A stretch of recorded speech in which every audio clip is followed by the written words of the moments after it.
Greetings, history enthusiasts. My name is Roberto Valdez, Master of the Science of Geography and Instructor of History at Northern New Mexico College in Espanola, New Mexico. I'm here to talk to you about a period of New Mexico history known as the Pueblo IV period. It concerns the people who are ancestral Puebloans during the time period of 1350 to the year 1600. It is also known as the Regressive Pueblo period, the Renaissance Pueblo period, the Culminant stage, or the Riverine period. Let us look for why. First, let's deal with migration. Things such as tree ring dated vigas of dwellings and other information by researchers has yielded that there was a drastic drop in population around the year 1300. From 1200 to 1300, which is right here, we see a drop of population from the Colorado Plateau, which includes areas such as Mesa Verde, and a conforming increase of population during that time at the northern Rio Grande. A movement of people from the Colorado Plateau to the northern Rio Grande around the years of 1275 to 1300.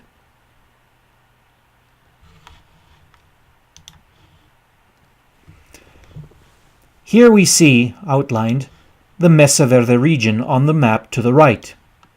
From the Rio Colorado to the Rio Dolores to the Rio San Juan, this area had a rich heritage of Anasazi people, known as the Mesa Verde region.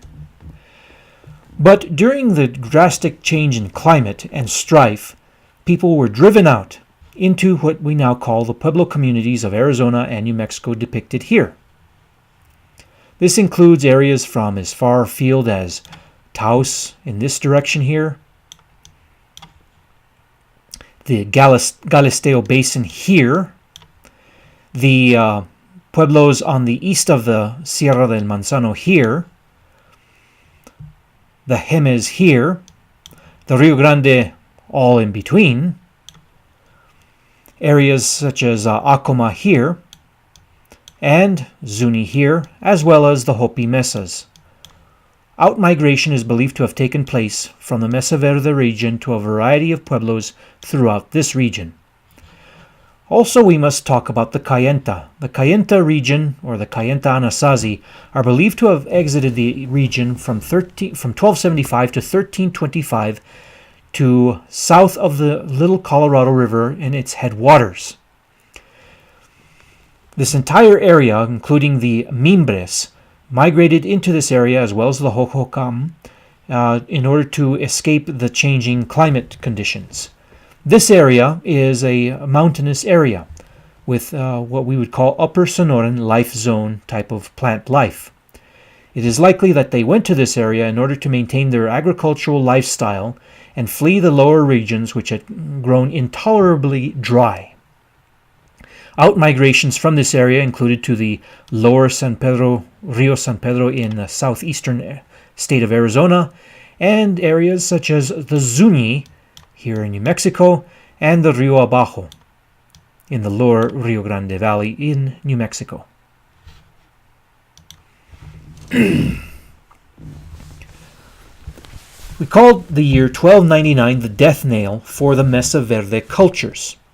This is because that en masse, the population just abandoned everything and migrated. It's believed that their survivors migrated from the San Juan Basin, which is part of Mesa Verde, to the Rio Grande Valley.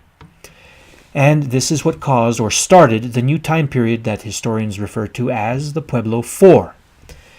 You are reminded that cultures of habitat involve people entering a geographic area, learning about the ecology there, not overwhelming that ecology, and not being overwhelmed by the environment there as well, developing what we call a culture of habitat, which is kind of like nativization, learning to live in a place. Doing so does involve mistakes, and the Anasazi did indeed make mistakes by investing heavily in their agriculture. When a time period of dryness hit, they were ill prepared to withstand it and had to exit the entire region, leaving it completely abandoned. Their culture now embraced irrigation networks along river floodplains. Their hunting and gathering was resumed. They loosened up a bit on agriculture and re-embraced the practice of hunting and gathering in the mountains. Hunting involved gangs of hunters. Religion also changed. We start to see the appearance of the cults of Kachinas. Pottery can also be seen to change. Black on white was out and red on white was in. Shown here are Zuni glazed decorated pottery, and you'll notice red in color with black painted upon it. That's not to say that there was no more black on white, but the new fashion was reds, using lots of reds.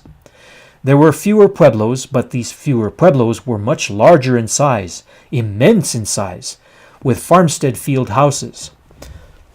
Floods and droughts did cause migrations to up and down river systems. Pueblo people would build a large pueblo, find the conditions intolerable, disasters like floods or droughts would drive them out to new locations along river courses. The political complexity of Chaco would not reappear, even though pueblos themselves turned out to be of immense size, reminiscent of the Chaco great houses. For scholars, tracing pottery and architecture back to Chaco does not prove always successful. There seems to be a change in the culture after the year 1200 and into the Pueblo IV period. There is continuous trade in pottery and turquoise, and as we will see, in other unusual things. Here we see the Gila. The Gila are a part of the Mogollon culture, which embraces today's northern state of Chihuahua in Mexico, the southwestern part of the state of New Mexico, and the southeastern part of the state of Arizona. They have different subgroups within them: the Casas Grandes, the Mimbres, the Rio Grande, the Reserve, and the Winona. Shown is the Gila Cliff Dwellings, a location north of Silver City, New Mexico. These were a mountain people. The Mogollon culture developed from AD 200, but it disappeared by the year 1450. They traded with all their neighbors surrounding them, including the cultures of Mexico to the south. I'm going to show you an example of a Pueblo for Pueblo. This one is called Pueblo Viejo del Arroyo Hondo. Arroyo Hondo is south of Santa Fe. Notice in this particular pueblo we have in this photograph to the lower left the mounds of the pueblo built upon a flatland, which was also agricultural country. We see also in the foreground trees, which are pinon and juniper. This is characteristic of upper part of Upper Sonoran Life Zone, pinon, pine, and juniper areas. We see that by the mid-1300s, the house blocks grew very large. The center rooms tended to be storage rooms, whereas rooms on the outside were living quarters. People built fires in them, slept in them, lived in them, swept them out, and they had no doorways. They entered by means of ladders through the roofs of the terraced villages. By 1400, pueblos were situated without much concern for their security. After all, they were large fortresses, and there was a greater time of peace developing. Let's take a closer look at this Arroyo Hondo. Typical pottery seen on the left, and lo and behold, a macaw skeleton on the right was excavated. Macaws were clearly obtained through trade, through intermediaries such as from Paquime, in today's state of Chihuahua, Casas Grandes. Scarlet macaws were originally coming from the Central America and southern Mexico. Arroyo Hondo was excavated in the early 1970s. Let's look at Pueblo IV architecture in the Rio Abajo. This is Coahua. Coahua is located near Bernalillo. These people spoke a language called Quieres. This is seen at today's Coronado State Monument, where they have a museum and you can tour the ruins, which have been extensively excavated, some portions of which are still yet to be excavated in the year 2017. Queres, notice, is spelled Queres along the Spanish Way, but it has also been anglicized into with a K and sometimes pronounced Kiris. It is a language group of the southern Rio Grande Pueblos.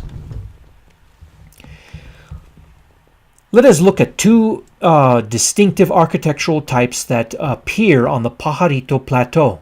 One is called the plaza sites. The next is called the big sites. Let's go back to the former frame.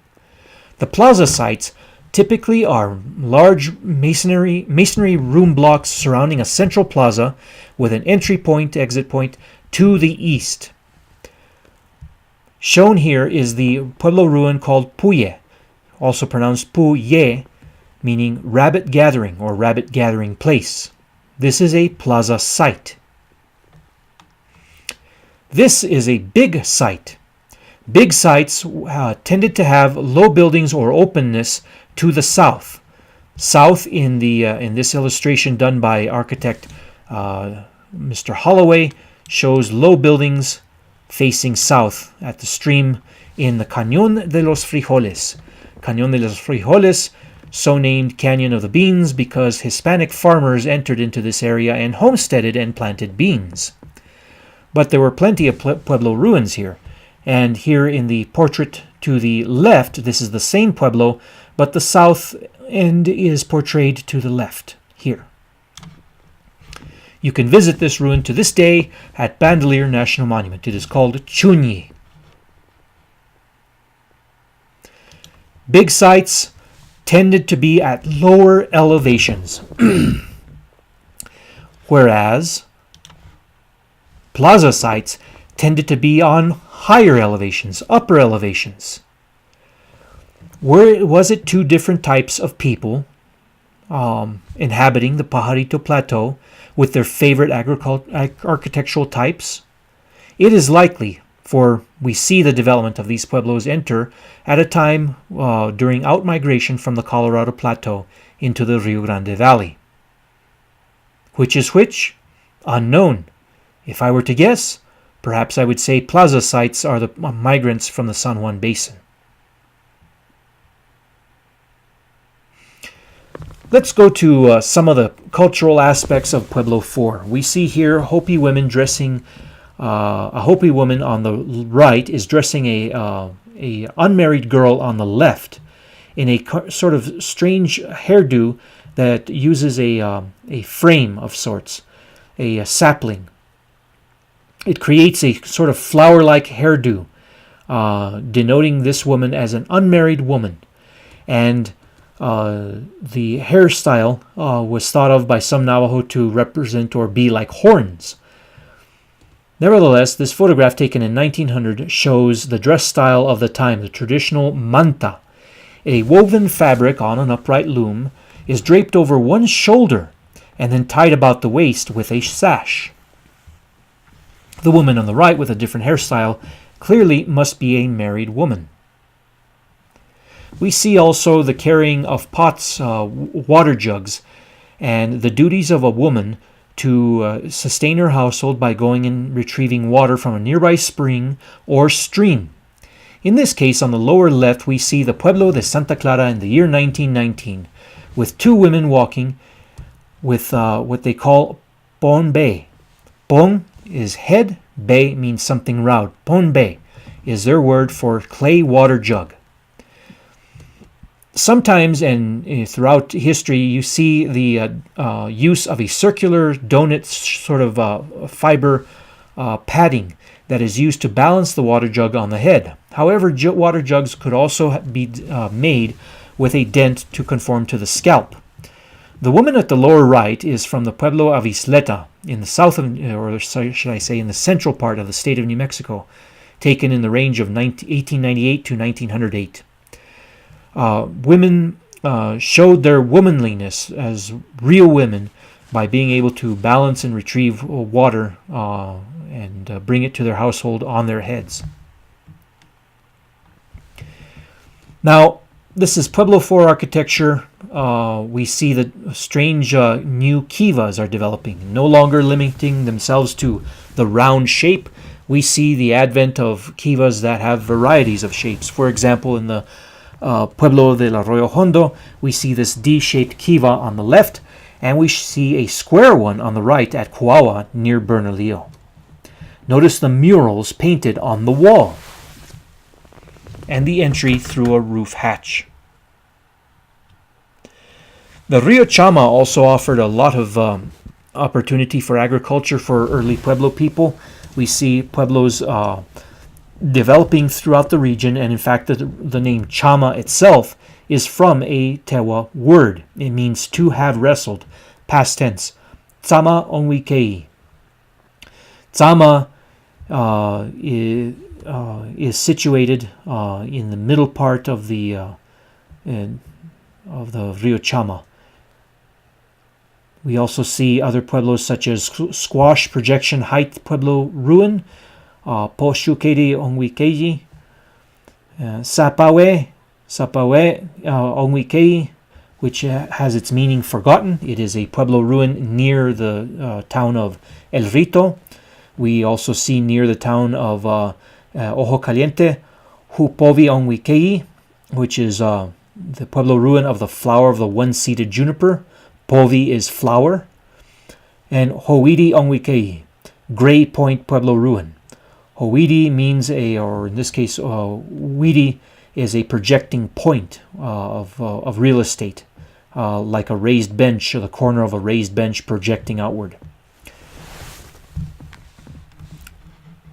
We see this bull from Sapawe ruins with serpentine figures in them, and we'll explain that in a moment. Other Rio Grande Pueblos include Sashu Onwikei, Corn Silk Fly Pueblo Ruin, which is near the present-day town of Velarde. We see Anibu Okeawinge near Alcalde, and Oke means hard metate place, hard metate. We see Kutegi, that's rocks in a bunch, which is one of the older and pueblos of whose inhabitants abandoned it and went to higher ground, establishing the pueblo of Okeawinge, today's San Juan Pueblo. Kapro Onwikei, Kapro Owinge is present-day Santa Clara Pueblo. Ka is thought by some to mean singing, as in singing water, but it can also mean spherical, it can mean moon, it can mean rose, it can mean corral, and Po means water. And Owinge is a pueblo. Pueblo for material culture included things such as the black on white polychromes that we see to the left, and we also see upright weaving on looms done by men out of cotton. They grew a type of cotton that did well in shorter growing season, and it was woven into clothing and also dyed with natural pigments from plants and from minerals. We see the beam, which is tied to the beams of a house.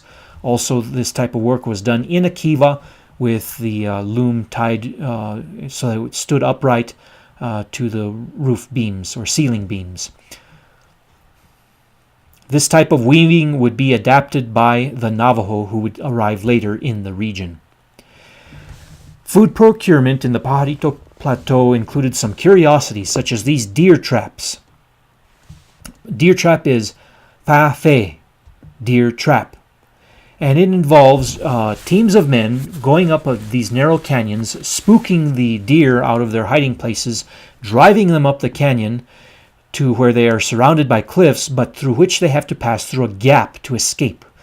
And in this gap, this is where the Pueblo hunters would chisel out a pit that was covered over by brush so that when the deer ran through, they would fall in and they were easier to kill.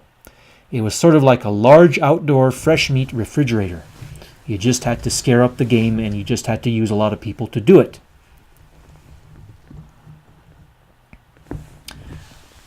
Pueblo for new agricultural methods included the rock mulch gardens. Here at a place or near the ruins called Hupovi Onwikei, north of Ojo Caliente, New Mexico, we see gravel and rocks used for farming techniques. We see that in this example, rocks are lined up to form these little grid patterns with smaller gravel in between. Rocks do have, if you've ever lifted a rock, you'll see that underneath the soil is moist. And this is one of the techniques in order to have dryland agriculture. We see a row of rocks in this photograph here, and we see in this one a grid pattern emerging. How strange, isn't it? We see in this one an even clearer one.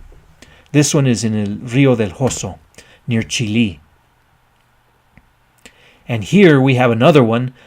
This is likely the remnants of a dam that was built of rock and used to hold a reservoir of runoff water. Pueblo Indians at this time were diverting water from runoff, storm runoff, into diversionary channels and steering the water so it would spread out along the areas that they had prepared rock mulch gardens. Here is a pueblo called Ku Owinge Kei. Owinge Kei means ruined pueblo. Ku is rock, and it is so named by the rock seen in the photograph to the right, taken around 1910. Notice the individual sitting on a pedestal by this rock. On the left is a more modern-day photograph of the ruins of Ku Owinge Kei. It is on a mesa top, well fortified, and notice the different types of plants that are growing on the remnants of the ruins. It's different than the surrounding hills that have juniper trees. Let's go into religion.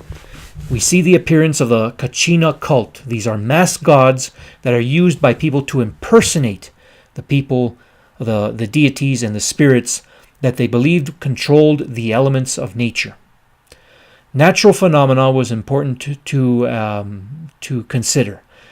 If it didn't rain, it caused agricultural failure, crop failure, and this in turn causes stress on the societies and social discontent.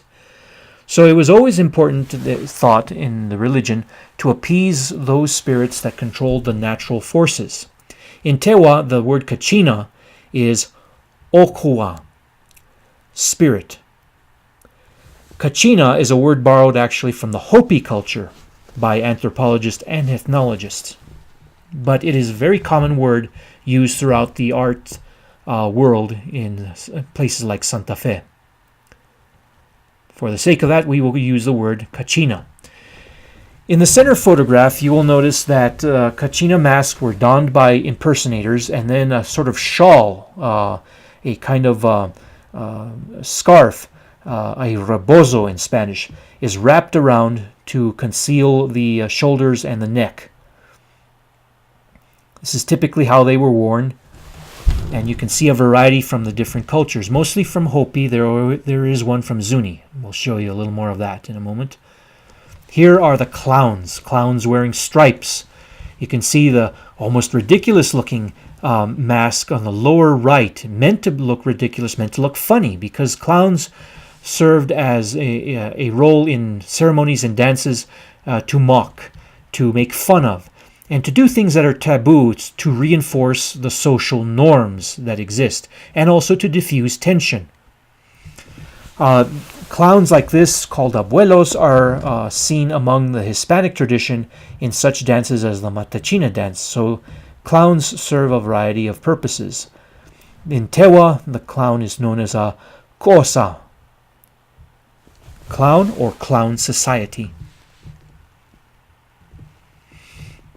We see the appearance of some of these masked beings that impersonators would don in rock art. This one comes from the Pueblo Viejo de San Cristobal in the Galisteo Basin, which is south of Santa Fe. Clearly, we see masked figures with jagged teeth, resembling the ones in the photographs. So let's look at the Koyemshi. Koyemshi are mudheads. They are deities imitated by masked impersonators at the Pueblo of Zuni. Here in 1899, we see a photograph of some of the dancers in the plaza. We see the lookers-on sitting on the roofs by their ladders. Here we see a tapestry with, it's a sort of like a puppet show. We see figures of serpents sticking out of this tapestry and used in this particular ceremony. Notice that the two deities on either side are goyemshi or mudheads at Zuni. So this is a peculiar ceremony taking place perhaps within a kiva, and it involves what we call the cult of Avanu. Avanu is known in the Spanish New Mexico dialect as vivoron. It's a large horned serpent. Vivora is the word for poisonous snake. Vivoron, large, big poisonous snake. Deities here are being imitated by masked impersonators. We see in this rock several miles north of Española, on the north side of the valley of Española, on the Mesa Prieta, a serpentine figure with horns. That is the Avanu.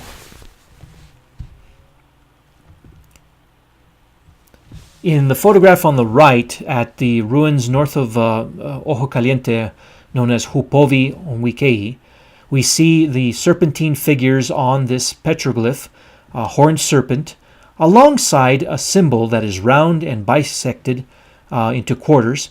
It is the world quarter symbol, and I'll discuss that in a moment. So the cult of Avanu, Tewa for serpent, appears in these ancient pueblos.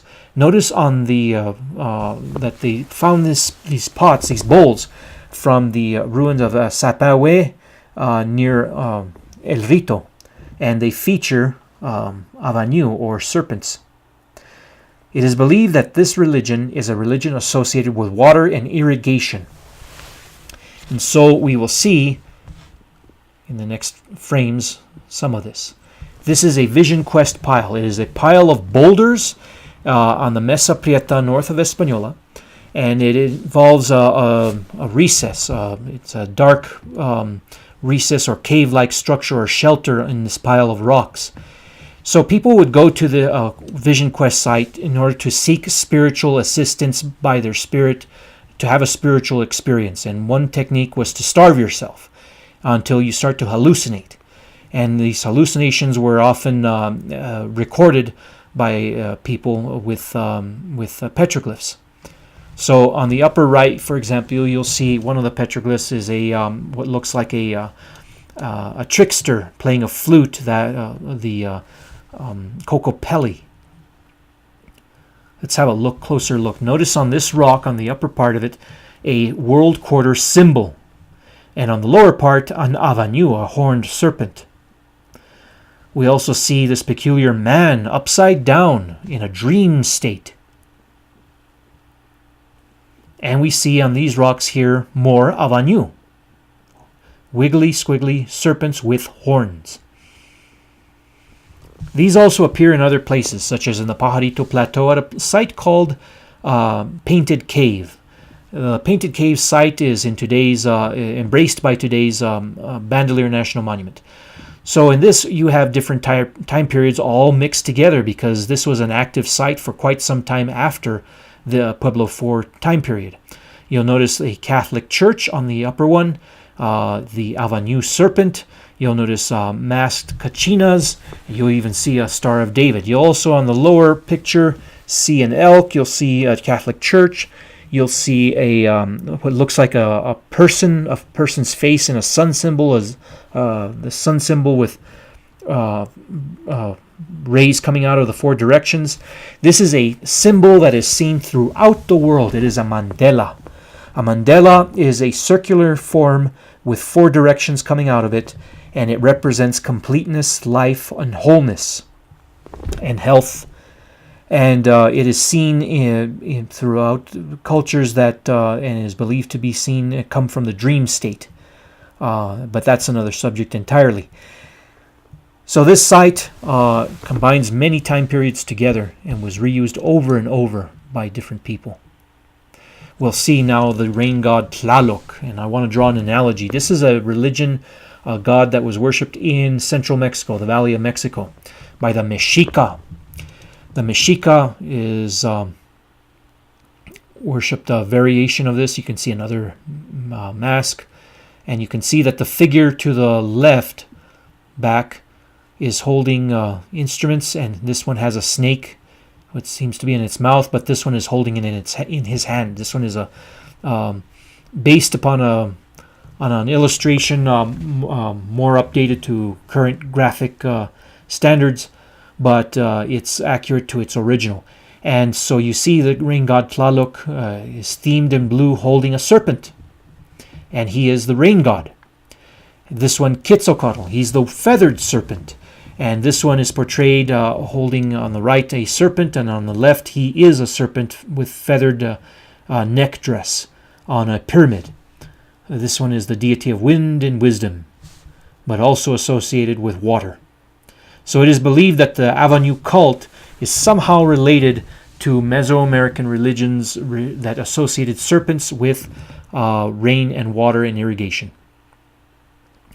Further on Pueblo 4 religion, we see some belief in this blessing rock at lower left near the Rio del Hoso, near Chile, world quarter symbols on this rock. And the rock is rather worn, as if people were sharpening their instruments. This was by a set of rock mulch gardens. On the right, we see photographs from a distance of the World Quarter Shrine near Hupovi ruins. So I'm going to draw here the shape of the shrine. It's in a circle right here. And then this girl on the lower photograph is going over the rocks of the rim of the shrine here. So this is thought to represent wholeness and completeness as well. Circles and directions were important parts of the traditional religion of the Tewa. Cardinal directions had totem animals associated with each direction, cardinal mountains associated with the four directions, and colors associated with those four directions.